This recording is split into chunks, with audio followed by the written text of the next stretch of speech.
Okay guys, I'm really sorry that I can't see you again today. It's just something really kind of big has been thrown at me this last week, and I've basically had to set cover for all my lessons to do it, which is disappointing because if I was able to be there, I would be able to log into my YouTube account and show you guys Hidden Figures, the film, or I could teach you guys some slightly more fun extension-y kind of programming stuff, but instead I've had to come up with an idea of something which you can do today and on Friday, and which will hopefully be enjoyable, but which will also challenge you, and that is to make an app using an app development tool which is completely browser based, and it uses JavaScript behind the scenes, but it really actually allows you just to kind of drag code together a little bit like Scratch, if you've ever used Scratch. But that doesn't make it easy. That it's still hard because you still have to choose the right commands, and there's quite a steep learning curve just at the start of learning to use it.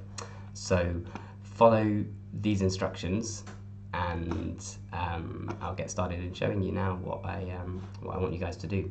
So here's my browser, and I'm going to go to studio.code.org, and I need you to do the same thing as I'm doing now. Okay. I need you to sign in and to choose continue with Microsoft. You can make an account if you really want, or you continue with Google if you have a Google account, but continue with Microsoft. We'll use your VLE details, and that will hopefully be quite simple. Now under create in the top right, you're going to go to AppLab. And it's actually a really excellent tool because you get to see constantly what your app looks like on this sort of iPhone style screen on the left.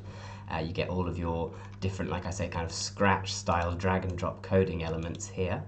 That's where the code goes on the right. In design mode, you can drag and drop things into the screen. And anything that you drag and drop, you can click on it and delete it over here, or duplicate it to copy it. If you have nothing dragged in, and if you just click somewhere like in the screen, you can set things like the background color of the screen. I think they also have themes. You can literally choose a theme straight away, bubblegum, and everything that you drag in will be a sort of certain color scheme, which makes things look kind of nice from the start. I think you should probably still change the background color of your screen to something to match the theme. Okay, so that's the tool I'm planning on getting you guys to use. You're mostly going to be working in design mode to drag and drop your app together, and then in code mode to make things like buttons and images and things do stuff. So what do I actually need you to do to get started? Well, once you're signed in and everything, there is an AppLab tutorial, code.org intro to AppLab. I think if I had just gone, I don't know how I would have found that just from here. I'd probably have to find tutorials somewhere down here, which can be a little bit tricky because the navigation on this site is not that easy. So if you just Google AppLab tutorial and go to it, then there you go. You put some headphones on, you can watch AppLab getting started. If you haven't got headphones, you can, I think, put subtitles on. Let's see if they work. Yep. Then you continue, and it gives you your first exercise to do. Make the screen green, drag in a set property block. So they're giving you a reduced down version of what you have in the actual AppLab, just for the sake of the tutorial. So they're taking away all the extra code commands that you have, and they're teaching you just to use at the moment the set property.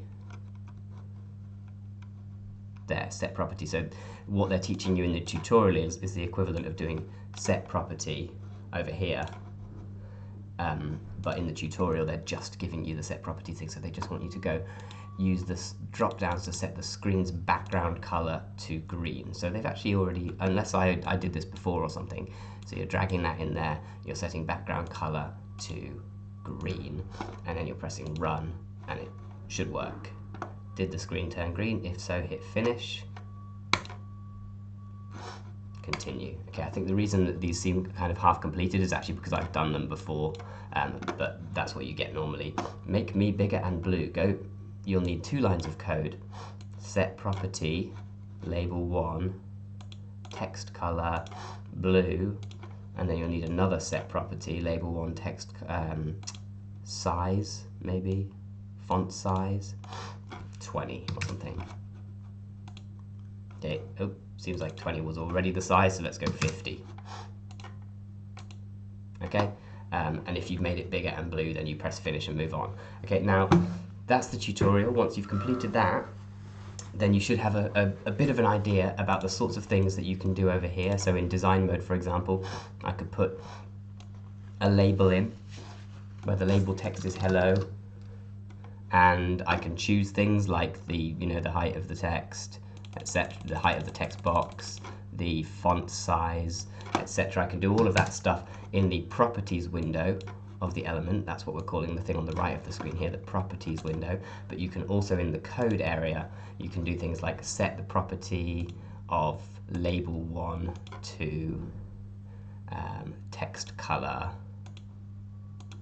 100, and then if I run it, it'll look like that before I run it, but as soon as I run it, that code will... Is that what 100 looks like? Okay, let's try 200. Oops, text font size. I didn't choose font size correctly. So its default is 14, so let's set it to 50, run, and then you can see that my code actually makes the font bigger to the point where it expands out of its box and overlaps down to the next line. So you actually need to have your box big enough if you're going to be increasing the size of text or making text really big or something. Okay, so get the hang of AppLab by doing the tutorial, and then have a look at the challenges I put in the content library under programming. You can choose anything, okay? So I ran this project with fourth form actually, but I gave them lots and lots of support. So just because I did it with the year group below you does not mean that it's easy. In fact, I think this is actually really hard if you haven't got the support. So it's your choice what you decide to do, but here are some ideas. A magic 8-ball app where you kind of shake the phone, but instead of shaking it, you click something and it reveals like a magic answer, a random answer, like, maybe, or yes, definitely, or no, not a chance, or anything like that. And there's lots of extension ideas in there. There's also another page called AppLab More App Ideas, a whack-a-mole style game, a Save the Environment flashcard app, a Kahoot style quiz app. It's whatever you think, after reading the different ideas and instructions, whatever you think that you can make in the rest of today's lesson and in Friday's lesson as well. And if you enjoy it, a bit of time at home too. Because I'm not giving you a specific idea that you're then going to really struggle with. I want you to think, what's a fairly simple app that I think that I could figure out how to make? And if you come up with your own idea, super. I'd really love to hear about it. But if you don't come up with your own idea, then do one of these, or in fact do the Magic 8-Ball app, because that's the one which gives you the most kind of instructions, if you will, the most kind of bullet points to break up the task for you. Okay, help each other out. Do your own version on your own device, in your own AppLab account, but help each other. Help the person to your left, help the person to your right. Sort of say, hey, does anyone know how to set the background color or something? Say that aloud, so somebody near you might go, oh yeah, I know how to do that, and then can help you and tell you where the command is.